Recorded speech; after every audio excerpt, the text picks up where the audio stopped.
Praise the Lord. Hallelujah. God's people, shalom on you.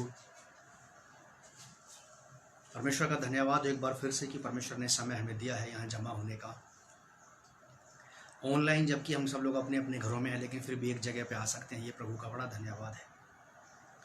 इससे पहले कि हम आज की शिक्षा को शुरू करें, हम लोग प्रार्थना करेंगे। पवित्र पिता, धन्यवाद देते हैं आपको आपकी भलाई और आपकी अच्छाई के लिए जो आपने हमारे जीवन में की है। आज एक बार फिर से नया दिन हमारे जीवन में जोड़ दिया।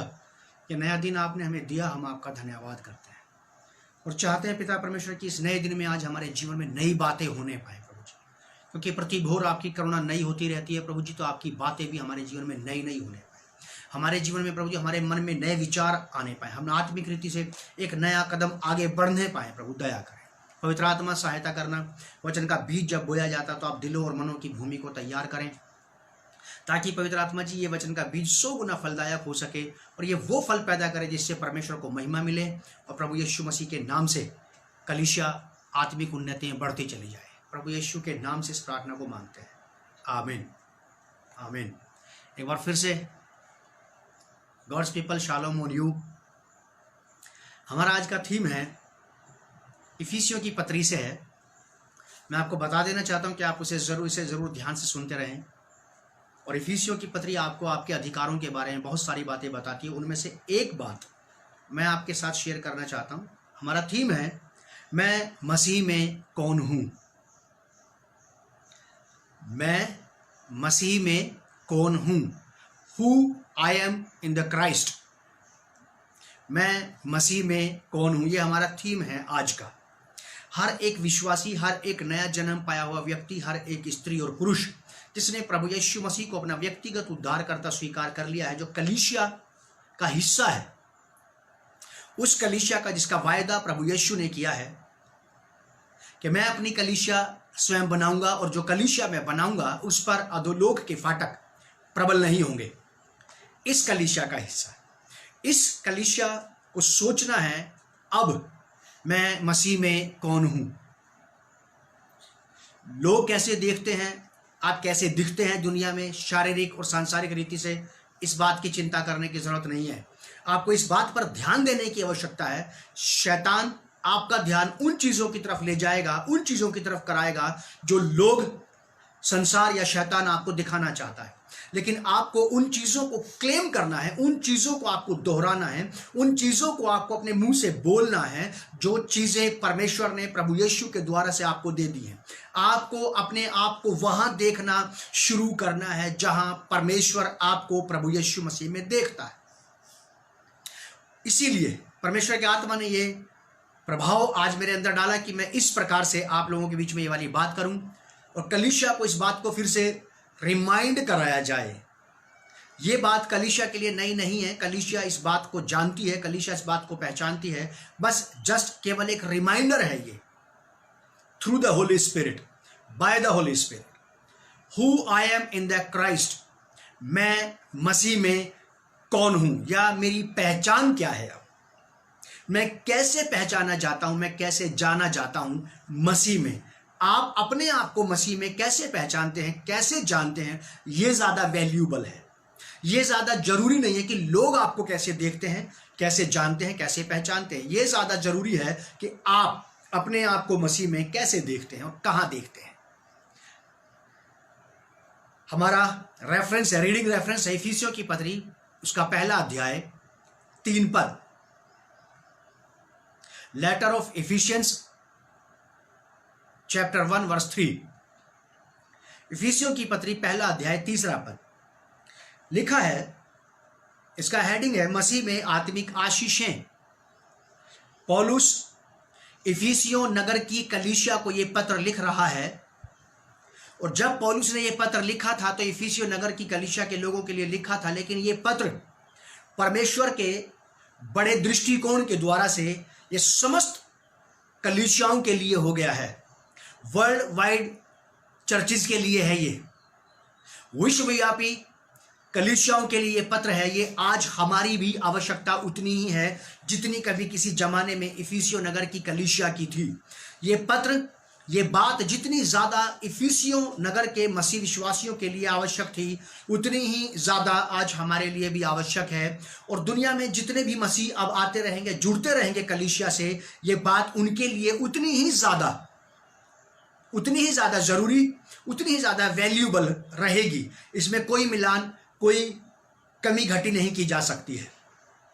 इफिसियों की कलीसिया को पौलुस ने ये पत्र लिखा, और पौलुस उन लोगों को जो अभी मसीह में आ रहे हैं, जो मसीह में जुड़ रहे हैं, जो कलीसिया का हिस्सा बन रहे हैं, जो कलीसिया के सदस्य बन रहे हैं, जो कलीसिया में होकर के प्रभु यीशु मसीह के अधिकार के अधिकारी बन रहे हैं, जो कलीसिया के थ्रू परमेश्वर के राज्य के वारिस बन रहे हैं और परमेश्वर की अलौकिक डिवाइन चीजों के अधिकारी बन रहे हैं। यह उनके लिए है जो लोग अभी अन्य जातियों से, जो अज्ञानता और अंधविश्वास के अंधकार से अभी छूट रहे हैं और कलीसिया में आ रहे हैं, नए बॉर्न बिलीवर्स, वो नए विश्वासी जो नए पैदा हो रहे हैं। थीम है मैं मसीह में कौन हूं। पौलुस प्रयास कर रहा है कलीसिया को, इफिसियों के लोगों को यह बताने का कि अब तुम अपने आप को पहले जैसा ना देखो, अपने आप को पहले जैसा ना समझो, अपने आप को पहले जैसा बनने में ना जाने दो, उन मार्गों में जो आपको पहले जैसा बना दें। आपको नया दृष्टिकोण, नई सोच, नई समझ, नई बातों की आवश्यकता है। बाइबल में लिखा है जो मसीह में है वो नई सृष्टि है, क्योंकि पुरानी बातें बीत गई, चली गई।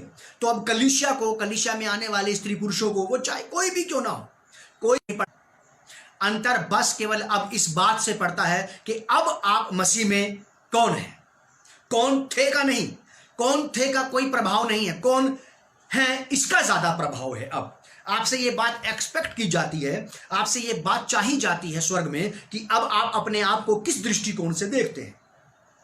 इफिसियों की पत्री 1 अध्याय 3 पद, संत पौलुस प्रेरित कलीसिया को बता रहे हैं, हमारे प्रभु यीशु मसीह के परमेश्वर और पिता का धन्यवाद हो कि उसने हमें मसीह में स्वर्गीय स्थानों में सब प्रकार की आत्मिक आशीष दी है।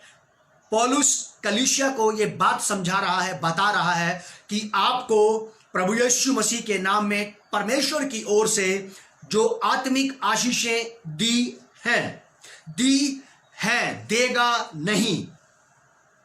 जो बातें अभी तक प्रकट नहीं हुई हैं वो परमेश्वर के हाथ में है, और जो बातें प्रकट हो गई हैं, जो बातें रिलीज कर दी गई हैं, जो पावर, अथॉरिटी, जो भी बिलीव की बातें, जो शिक्षा की बातें हैं, जो भी बातें रिलीज कर दी गई हैं, जो दे दी गई हैं कलीसिया को, वो कलीसिया की हो गई हैं। अब कलीसिया अपने सेंस में रहे, अपनी बुद्धिमानी का इस्तेमाल करे, पवित्र आत्मा से मदद मांगे, सलाह ले, पवित्र आत्मा के साथ होने का लाभ उठाए, और उन बातों को ना मांगे परमेश्वर से जो बातें रिलीज कर दी गई हैं। उन रहस्यों को खुलने की बातें ना करें जो खुल गए हैं। जो बातें आप तक पहुंचा दी गई हैं उन्हीं को बार बार रिपीट करके रिपीटेशन में मांगते ना रहें। जो दे दिया गया है उसका इस्तेमाल करना जाने, उसका इस्तेमाल करना सीखें। पौलुस कलीसिया को बिल्कुल स्पष्टता से कह रहा है कि हमारे प्रभु यीशु मसीह के परमेश्वर और पिता का धन्यवाद हो कि उसने हमें मसीह में स्वर्गीय स्थानों में सब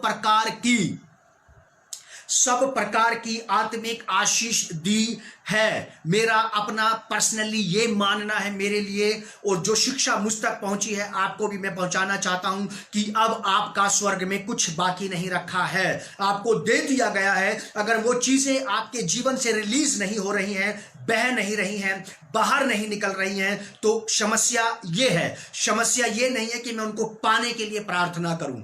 आपको ये प्रार्थना करनी है, आपको ये पवित्र आत्मा से सहायता लेनी है कि जो कुछ मुझ में परमेश्वर ने रख दिया है वो मुझ में से फूट करके बाहर की तरफ निकलने पाए, रिलीज होने पाए और वहां पहुंचने पाए जहां इसकी आवश्यकता है। आप इसको मांगते मत रहिए।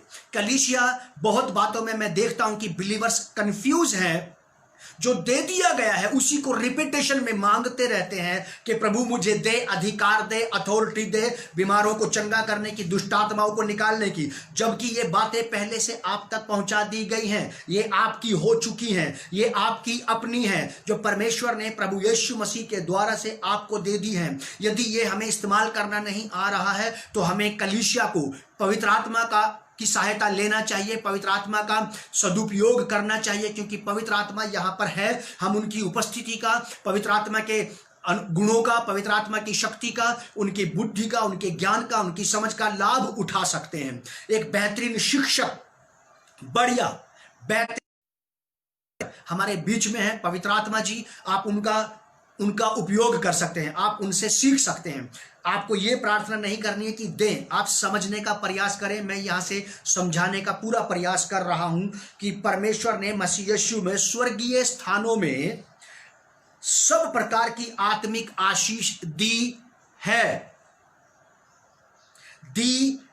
देगा नहीं, दी है। जो कुछ रिलीज कर दिया गया है अब उसको आपको इस्तेमाल करना आना चाहिए।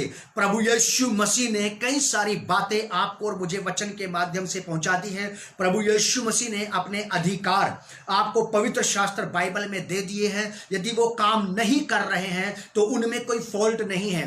काम नहीं कर रहे हैं तो हमें यह प्रार्थना करना है अब कि मुझ में इन चीजों को रोकने वाली जितनी भी चीजें हैं वो बाधाएं हट जाएं और ये चीजें मुझ में से होकर के बाहर की तरफ बहने लगे। क्योंकि प्रभु यीशु ने कहा जो जल मुझ में से पिएगा वो उसके अंदर से उमड़ने वाला एक जीवन जल का सोता बन जाएगा। वो ऐसा सोता बन जाएगा जो आपको भी सींच के रख देगा और आपके आसपास की सूखी निर्जल भूमियों को भी सींच के रख देगा, उन स्त्री पुरुषों को भी सींच के रख देगा, कलीसिया के उन लोगों को सींच के रख देगा जो अभी भी सूखे हैं। प्रभु यीशु मसीह ने मत्ती की किताब 18 अध्याय के 18 पद में ऐसा कहा है, कहते हैं कि मैं तुमसे सच कहता हूं, तुम जो कुछ पृथ्वी पर बांधोगे वो स्वर्ग में बंधेगा और जो पृथ्वी पर खोलोगे वो स्वर्ग में खुलेगा। ये बात प्रभु यीशु ने कही है कि मैंने तुम्हें अधिकार दे दिया है। अब ये बात जब कलीसिया के पास आ गई है, जब ये बात कलीसिया को मिल गई है, तो अब कलीसिया को ये प्रार्थना करने की आवश्यकता नहीं है कि प्रभु मुझे बांधने और खोलने का अधिकार दे। अधिकार आपके पास है। अगर वो आप में से फूट नहीं पड़ा, अगर वो आप में से टूट नहीं पड़ता है शत्रु के ऊपर, तो हमें पवित्र आत्मा की मदद लेना चाहिए और पवित्र आत्मा से बात करना चाहिए। वो कौन सी बाधाएं हैं, वो कौन सी अदृश्य चट्टानें मेरे अंदर हैं, वो कौन सी अदृश्य रुकावटें मेरे अंदर हैं जो प्रभु यीशु मसीह के अधिकार की इन बातों को जो रिलीज होने से रोकती है। प्रभु यीशु ने कहा कि मैं तुमसे सच कहता हूं। बाइबल में ऐसे लिखा है, मत्ती की किताब 24 अध्याय के 35 पद में प्रभु यीशु ने कहा कि आकाश और पृथ्वी टल जाएंगे लेकिन मेरी कही गई बातें बिना पूरा हुए नहीं टलेंगी। अगर ये बातें आपके और मेरे जीवन में कलीसिया में पूरी नहीं हो रही हैं, ये बातें अगर दृश्य रूप में सामने नहीं आ रही हैं, तो कलीसिया को प्रार्थना करना चाहिए, बात करना चाहिए, पवित्र आत्मा से मिलना चाहिए और पवित्र आत्मा की सहायता से जानकारी लेना चाहिए कि वो कौन सी चीजें हैं जो इन अधिकारों को मुझ में से बहने से रोकती है। क्यों मेरे बोलने से ये बात, क्यों मेरे बोलने से ये काम आज भी नहीं हो रहा है। मैं जानता हूं इस बात को और मैं समझता हूं कि बहुत सारी बातों में हम बिलीवर्स लोग बातों को बोलते रहते हैं लेकिन कोई उत्तर नहीं आता, कोई हल नहीं आता। नहीं आ रहा है तो आप हिम्मत ना छोड़ें, नहीं आ रहा है तो आप फिर भी बोलते रहे, लगातार बोलते रहिए, आप प्रैक्टिस करते रहिए इस चीज की। जो अधिकार आपका है उसको आप जाने बिल्कुल ना दें। नहीं हो रहा है इसका अर्थ यह नहीं है कि इसको मांगना पड़ेगा, नहीं हो रहा है, इसको होने के लिए प्रार्थना करनी है। प्रभु जो बात आपने मुझे दे दी है, जो बात आपने मेरे लिए कह दी है, ये मेरे जीवन में से रिलीज होने पाए प्रभु, इसको मैं रिलीज होने के लिए प्रार्थना करता हूं। मैं इसको मेरे अंदर से बाहर की तरफ आने के लिए प्रार्थना करता हूं। मेरे अंदर जो कुछ भी है, बाधाएं, रुकावटें इसको रोकने वाली, वो टूटने पाए और ये फ्लो बाहर की तरफ आने पाए। आपको गलत प्रार्थना नहीं करने की, प्रभु दे, जो कुछ दे दिया गया है वो सदा के लिए आपका और आपके वंश का हो गया है, क्योंकि ऐसा लिखा है पवित्र शास्त्र में। जो कुछ अभी भी गुप्त बातें हैं वो परमेश्वर के हाथ में हैं और जो बातें खुल गई हैं वे परमेश्वर ने सदा के लिए आपको और आपके वंश को दे दी हैं। प्रभु यीशु मसीह की ये वाली बात कलीसिया की बपोती बन गई है। अब कलीसिया इसी बात को दोहराती रहे, आप बोलते रहिए और निश्चय ही ये बातें पूरी होंगी, क्योंकि यीशु ने कहा कि आकाश और पृथ्वी टल जाएंगे लेकिन मेरी कही गई बातें तुम्हारे जीवन में बिना पूरा हुए नहीं रहेंगी। बस आप यही बात करते रहिए। प्रभु मुझे विश्वास है आपने दे दिया है, आप पर मुझे कोई शक संदेह नहीं है, बात पर मुझे संदेह नहीं, मुझे अपने आप पर भी संदेह नहीं है। मुझ में से बह निकले बाहर की तरफ। लूका की किताब 10 अध्याय 19 पर, गॉस्पेल ऑफ लूक चैप्टर 19 में प्रभु यीशु ने कहा है कि मैंने तुम्हें सांपों और बिच्छुओं को रौंदने का अधिकार दिया है। देखिए ये राइट है आपके पास, और ये डिवाइन राइट है। ये वो अधिकार नहीं है आपको किसी सरकार ने दिया हो, किसी अधिकारी ने दिया हो, किसी कलीसिया ने आपको नहीं दिया।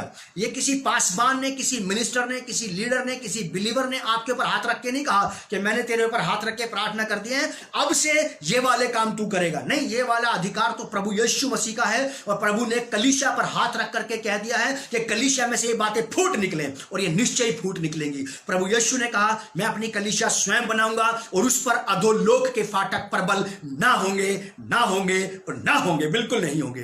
कलीसिया सुचेत करें, चैतन्य हो जाए। आपको मांगने की प्रार्थना बार बार नहीं करनी, जो मिल गया है उसको कहें कि प्रभु इस पर धार लगाएं और ये रियल हो जाए। प्रभु ये बातें अदृश्य रूप में से निकल के दृश्य रूप में सामने आ जाएं, ये स्पिरिचुअल वर्ल्ड से निकल कर नेचुरल वर्ल्ड में सामने आ जाएं। प्रभु ये अलौकिकता से निकल के लौकिकता में सामने आ जाएं, ये अदृश्य से निकल के दृश्य में सामने आ जाएं, ये बातें वास्तविक हो जाएं, रियल हो जाएं। और प्रभु ये बातें लोग इनको टच करने पाए, इनको देखने पाए, इनको सुनने पाए। लूका 10:19 यीशु ने कहा मैंने तुम्हें सांप और बिच्छुओं को रौंदने का अधिकार दिया है।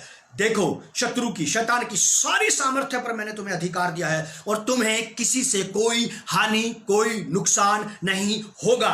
जितने भी बिलीवर्स और मिनिस्टर्स मुझे सुन रहे हैं, देख रहे हैं, मैं आपको ये समझाना चाहता हूं कि आप पर कोई साइड इफेक्ट नहीं होगा। आप ये बेफिजूल की, ये निचले स्तर की बात कहना और करना बंद कर दें कि मैं वहां प्रार्थना में गया, मैं ये करके आया, मैं वो करके आया, और उसका साइड इफेक्ट घर में ऐसा हुआ, पत्नी के ऊपर, बच्चों के ऊपर। मुझे 30 साल मसीह जीवन में हो गए हैं, और 25 साल से ज्यादा मैं मिनिस्ट्री कर चुका हूं, और इन दिनों में, जितने दिनों में मेरी शादी को 23 साल हो गए हैं, 24 साल, आज तक मेरे घर में कोई साइड इफेक्ट नहीं हुआ। और परमेश्वर ने मुझे और मेरी पत्नी को बड़े बड़े हीलिंग डिलीवरेंस के कामों में इस्तेमाल किया है, कास्ट आउट करने में यूज किया है। हम अपने छोटे छोटे बच्चों को लेकर के जाते थे, और मेरे प्रियो मैंने कभी नहीं देखा, कभी महसूस नहीं किया कि वहां से आने के बाद बच्चे डर गए, चौंक रहे हैं, डर रहे हैं, या कोई साइड इफेक्ट हुआ है। क्योंकि लूका 19:10 को मैं जीता हूं, मैं जीता हूं इसे, मैं जीता हूं इसे, और ये मेरे हाथ में ऐसा आ गया है कि जैसे युद्ध के लिए किसी योद्धा के हाथ में फरसा या तलवार आ जाती है। अब ये मेरे जीवन से कभी अलग नहीं हो सकता। लूका 10:19 यीशु ने कहा कि मैंने तुम्हें सांप और बिच्छुओं को रौंदने का अधिकार दिया है, शत्रु की, शैतान की सारी सामर्थ्य पर अधिकार दिया है। यह अधिकार मिल गया है, मैं इसको प्रैक्टिस करता हूं, इस पर धार लगती जाती है, और मैं ये कहता हूं प्रभु आपका धन्यवाद, ये अधिकार आपने मुझे दिया है। इसमें अपनी फोर्स को पैदा कर दे प्रभु, इसमें अपने सामर्थ्य को डाल दे प्रभु, और ये रिलीज होता रहे ऐसे जैसे चल रहा है। परमेश्वर ने प्रभु यीशु में आपको, कलीसिया को सब प्रकार की आत्मिक आशीष दी है, देगा नहीं, दी है। मेरे साथ निकालिए आप, ये अधिकार आपको दे दिए गए, अब आप इनको जीना शुरू कर दीजिए। सेकंड पॉइंट, इफिसियों की पत्री 2 अध्याय 4 पद से 7 पद तक। Ephesians chapter 2 verse from 4 to 7 लिखा है, पौलुस कलीसिया को सिखाता है, परंतु परमेश्वर ने जो दया का धनी है, परमेश्वर धनवान है दया में। पिछले दिनों मैंने आपको बताया था कि उसके अनुग्रह में से, उसकी दया में से, उसकी तरस में से, उसके प्रेम में से, उसके स्नेह में से, उसके गुणों में से आप और मैं प्रतिदिन ले रहे हैं, असंख्य लोग ले रहे हैं, और आज तक उसकी दया खत्म नहीं हुई। उसने आज तक ये नहीं कहा कि अभी दया बन रही है, अभी खत्म हो गई है, तब तक स्नेह ले लो, प्रेम ले लो, करुणा ले लो। नहीं, कभी समाप्त नहीं हुआ। कह रहा दया का धनी है, धनाढ्य है, कंगाल नहीं है। उसके पास limited mercy, limited grace, limited peace, limited joy, limited salvation बिल्कुल नहीं है। कहता कि आओ, दुनिया के जगत के सब लोग आओ और मुफ्त में बिना दाम दिए लो और पियो, तृप्त हो जाओ, फ्री ऑफ कॉस्ट। ये वो जल है, ये वो सोता है, ये वो झरना है जो बहता रहता है। बाइबल में लिखा है पीढ़ियों के लिए, पीढ़ियों के लिए, पीढ़ियों के लिए, युगों युगों के लिए बहता रहता है। ऐसा लिखा इफिसियों की पत्री 2 अध्याय 4 पद से, परंतु परमेश्वर ने जो दया का धनी है अपने उस बड़े प्रेम के कारण जिससे उसने हमसे प्रेम किया, परमेश्वर ने अपने प्रेम के कारण से हमसे प्रेम किया है। उसमें प्रेम बहता है, उसमें प्रेम फलता है, उसमें प्रेम पलता है, और उसका प्रेम ही है जो आप में और मुझ में पाया जाता है। उसका प्रेम है जो उसे उबारता है आपसे और मुझसे प्रेम करने के लिए। जब आप और मैं किसी बिलीवर या नॉन बिलीवर को प्रेम करते हैं तो जान जाइए कि ये परमेश्वर का प्रेम है जो आपके अंदर उछाल मार रहा है। ये परमेश्वर का प्रेम है जो आपके अंदर हिलोरे मार रहा है और बाहर बह रहा है लोगों के लिए। आप उनसे प्रेम करने लगते हैं, आप उनसे स्नेह रखने लगते हैं, आप उन पर दया और करुणा करने लगते हैं, आप उनकी सह लेने लगते हैं, आप उनकी सुनने लगते हैं, आप उनके साथ भला व्यवहार करने लगते हैं, because the love of God, क्योंकि परमेश्वर का प्रेम आपके अंदर है। रोमन की पत्री 5:5 में लिखा कि परमेश्वर का प्रेम पवित्र आत्मा के माध्यम से, पवित्र आत्मा के द्वारा से हमारे अंदर डाला गया है। अब वही हम में से बाहर बहता है, बाहर बहता। 5 पद, जब हम अपराधों के कारण मरे हुए थे तो हमें मसीह के साथ जिलाया। पहली बात 5 पद में, परमेश्वर ने आपको और मुझे मसीह के साथ, I am in the Christ, who are you in the Christ, देखते रहिए। अब आप इसे लिखा है कि उसने मसीह के साथ हमें जिलाया। पहली बात, आप जिलाए जा चुके हैं। Now we are not dead in our sins. अब हम अपने पापों में, अपने अपराधों में, अपने गुनाहों में, इस संसार में, शरीर की लालसाओं में, अभिलाषाओं में मरे हुए नहीं हैं। We are the raised people, हम जिलाए गए लोग हैं। हमें परमेश्वर ने जिला दिया गया है, परमेश्वर ने जिलाया और मसीह के साथ जिलाया, और अनुग्रह से तुम्हारा उद्धार हुआ है। दूसरी बात पद 6, और यीशु मसीह में उसके साथ उठाया। परमेश्वर ने हमें रेज किया है, उठाया है। हमें वहां से जहां हम पड़े थे हमें मसीह में उठाया है। परमेश्वर ने इफिसियों की पत्री 1:3 के मुताबिक हमें परमेश्वर ने मसीह में स्वर्गीय आशीषें दी है। ब्लेसिंग्स इनटू ब्लेसिंग, आशीषों से आशीषों में, ब्लेसिंग्स इनटू ब्लेसिंग्स। आपको परमेश्वर ने प्रभु यीशु में आशीषों से आशीषों में पहुंचाया है। हम पहुंचेंगे आशीषों से आशीषों में by the Lord Jesus Christ, through the Lord Jesus Christ. अन्यथा कोई दूसरा रास्ता नहीं है। परमेश्वर ने मसीह यीशु में लिखा है, उसने हमें जिलाया मसीह के साथ, क्योंकि हम मरे हुए थे। इससे पहले कि हमें कोई अथॉरिटी दी जाती, हमारा जिलाया जाना ज्यादा जरूरी था। एक मुर्दे व्यक्ति के पास अथॉरिटी है, वो किसी काम की नहीं है।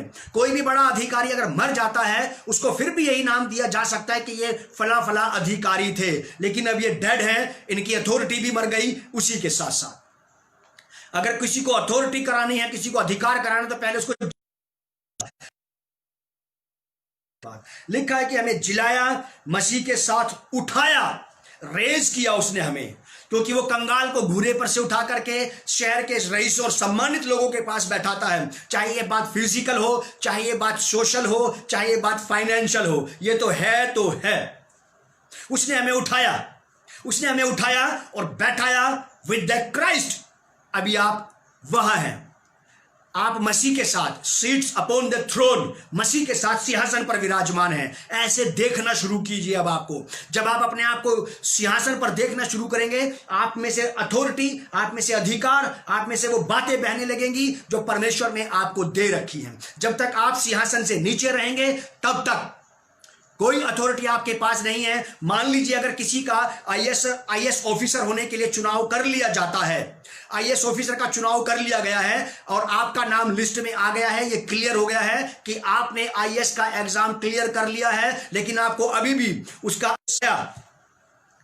उठाया, उसने हमें उठाया और स्वर्गीय स्थानों में उसके साथ बैठाया। अब हमें बैठा दिया गया है सीट पर, हमें अपॉइंटमेंट मिल गया है, हमें अपॉइंट कर दिया गया है। अब हम सीट पे बैठ करके उन सारी बातों का इस्तेमाल कर सकते हैं, उन सारी चीजों का इस्तेमाल कर सकते हैं, उन सारे अधिकारों का इस्तेमाल कर सकते हैं जो हमें स्वर्ग से, परमेश्वर की ओर से प्रभु यीशु मसीह में दिए गए हैं।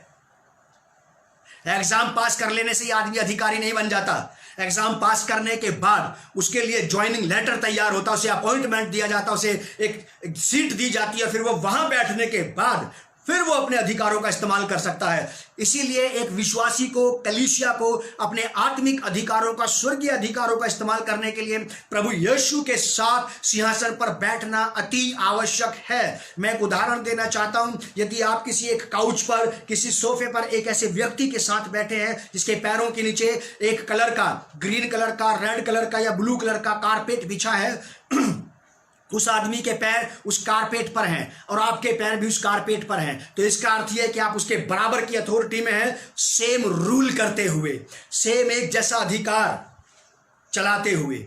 और ये परमेश्वर ने प्रभु यीशु मसीह में कलीसिया को दिया है, बिलीवर्स को दिया है, नया जन्म पाए हुए लोगों को दिया है। आपको इस बात का होश रहना चाहिए कि परमेश्वर ने आपके साथ क्या किया। आपको बैठाया अच्छे पद में और मसीह यीशु में उसके साथ उठाया और स्वर्गीय स्थानों में बैठाया। 3 चीजें याद रखिएगा। परमेश्वर ने आपको जिलाया, मसीह में उठाया और मसीह के साथ स्वर्ग में बैठाया। अथॉरिटी पर, अधिकार के सिंहासन पर आपको बैठाया है कि वह अपनी उस कृपा से, 7वां पद, कि वह अपनी उस कृपा से जो मसीह यीशु में है, हम पर आने वाले समयों में अपने अनुग्रह का असीम धन दिखाए।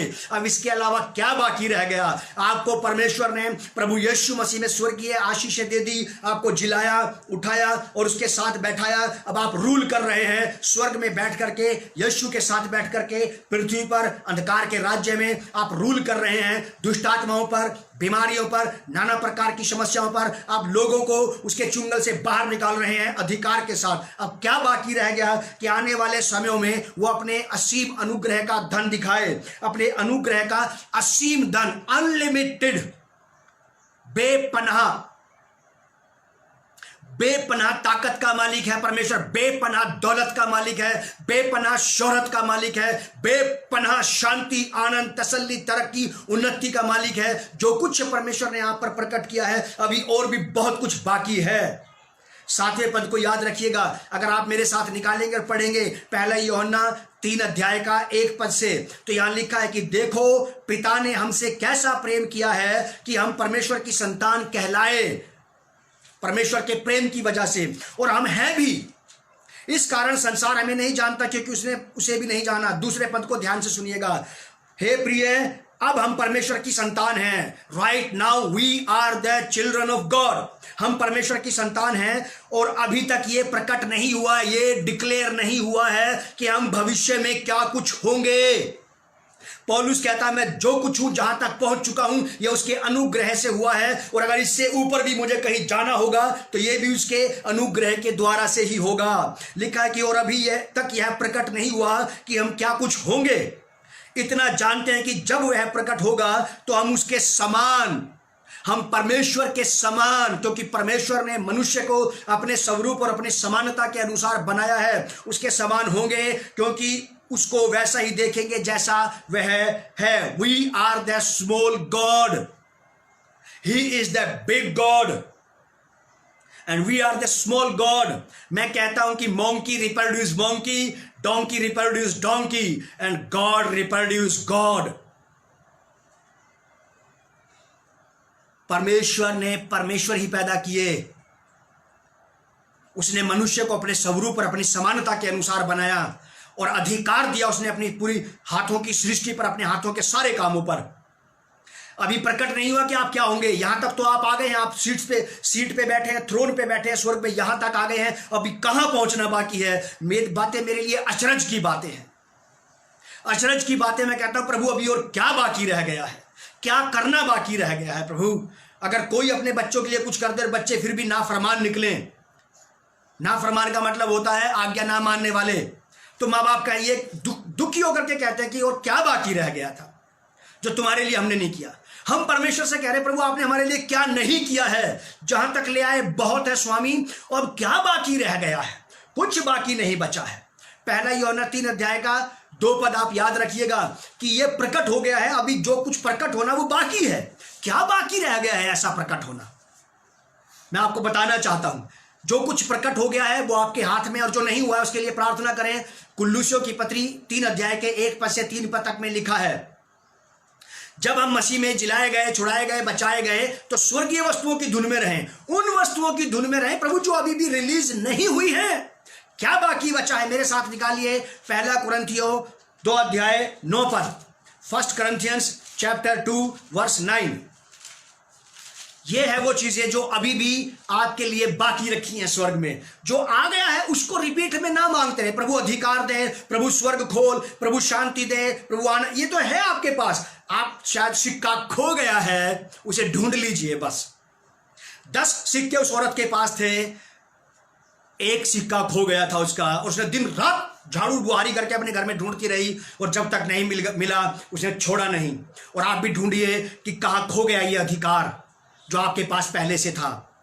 शायद मैंने उसको इस्तेमाल नहीं किया, वो ठंडा पड़ गया है, मुझे फिर से धधकाना है उसको। पहला कुरिन्थियों 2 अध्याय 9 पद, पौलुस कहता है, परंतु जैसा लिखा है, जो बातें आंख ने नहीं देखी, जो अभी तक देखने में नहीं आया है। जो देखने में आ गया है उसको जीना शुरू कर दीजिए, जो देखने में नहीं आया है उसके लिए आप प्रार्थना कर सकते हैं, प्रभु से भेज जो अभी तक मेरे पास नहीं पहुंचा है। जो बातें आंख ने नहीं देखी और कानों ने नहीं सुनी, चर्चा तक नहीं सुनी, जो बातें आंख ने नहीं देखी और कानों ने नहीं सुनी, जो बातें मनुष्य के चित्त में नहीं चढ़ी, वे ही हैं जो परमेश्वर ने अपने प्रेम रखने वालों के लिए तैयार की हैं। अभी बहुत कुछ बाकी है। यदि आप परमेश्वर के प्रेम से आपने बहुत कुछ पा लिया है, एक बात, बेहतरीन बात जो मुझे अभी परमेश्वर का आत्मा ने याद दिलाई है, अगर आप अपने जीवन में परमेश्वर के उसी प्रेम को मेंटेन करके रखेंगे तो आपके लिए बहुत कुछ बाकी है। अभी भी बहुत कुछ बाकी है। अभी भी परमेश्वर ने अपने प्रेम करने वालों के लिए वो चीज रख रखी है। जो कुछ परमेश्वर ने आपको दिया वो उसने अपने प्रेम के कारण से दिया है। अब आप जो कुछ परमेश्वर से पाएंगे अपने प्रेम के कारण से पाएंगे। अब अपने अंदर से उसके लिए प्रेम निकालना शुरू कीजिए ताकि वो आपको वो चीजें भी दे दे जो अभी तक आपके पास नहीं पहुंची है। क्योंकि इफिसियों की पत्री बताती है कि हमने जो कुछ पाया है परमेश्वर के प्रेम के कारण से पाया है। लिखा इफिसियों की पत्री 2 अध्याय के 4 पद में, परंतु परमेश्वर ने जो दया का धनी है अपने उस बड़े प्रेम के कारण, अपने प्रेम की वजह से उसने हमें ये बहुत कुछ दिया है। अब जो बहुत कुछ पाना बाकी है वो आपको और मुझे परमेश्वर से लगातार प्रेम रखे रहने की वजह से मिलेगा, लगातार परमेश्वर के प्रेम में बढ़ते रहने की वजह से मिलेगा, लगातार परमेश्वर के प्रेम में जीने और चलने की वजह से मिलेगा। क्योंकि कुरिन्थियन 1 अध्याय के 2 अध्याय, पहला कुरिन्थियन 2 अध्याय के 9 पद में लिखा है कि परमेश्वर ने वो चीजें अपने प्रेम करने वालों के लिए रख रखी हैं। जो परमेश्वर से प्रेम नहीं करते, जो परमेश्वर के प्रेम में स्थिर नहीं रहते, जो परमेश्वर के प्रेम में सिद्ध नहीं पाए जाते, जो परमेश्वर के प्रेम में नहीं मिलते, उनके लिए अब कुछ और आना बाकी नहीं है। जो दया के द्वारा से मिल गया है वही रहेगा आपके पास। अगर और कुछ इसमें जोड़ना है तो आपके अंदर परमेश्वर के प्रेम का पाया जाना निहायत जरूरी है। Who I am in the Christ. याद रखिएगा मेरी इस बात को, शुरुआती बात यही थी और अंत में भी मैं यही कह के आपको यहां से विदा करना चाहूंगा। मैं आपसे विदा लेना चाहूंगा कि कौन है आप मसीह में। अपनी पहचान को पहचानने का प्रयास कीजिए, अपनी पहचान को बनाए रखने का प्रयास कीजिए, अपनी फुल फॉर्म में आने का प्रयास कीजिए कि परमेश्वर ने आपको मसीह यीशु में क्या बनाया है, आपकी रचना कैसे हुई है। परमेश्वर आप लोगों को आशीष दे और परमेश्वर का आत्मा आपकी सहायता करे कि ये बाइबल जो एक आईना है ये आपको आपकी सही पिक्चर दिखा सके। Who I am in the Christ, ये बता सके कि you are the powerful, you are the authority, you are the man of God. आप परमेश्वर के वचन के अनुसार परमेश्वर के लोग हैं और सेम परमेश्वर के समान उसकी अथॉरिटी में। प्रभु आप लोगों को बहुत आशीष दे और संभाल के रखे। इस बात को आप अपने अंदर जड़ पकड़ने दें ताकि आपके अंदर से वो फल उत्पन्न हो जिससे परमेश्वर को महिमा मिले और कलीसिया को आशीष मिलने पाए। प्रभु यीशु मसीह के नाम से ये आशीष सब पर ठहर जाए। शालोम। Praise the Lord.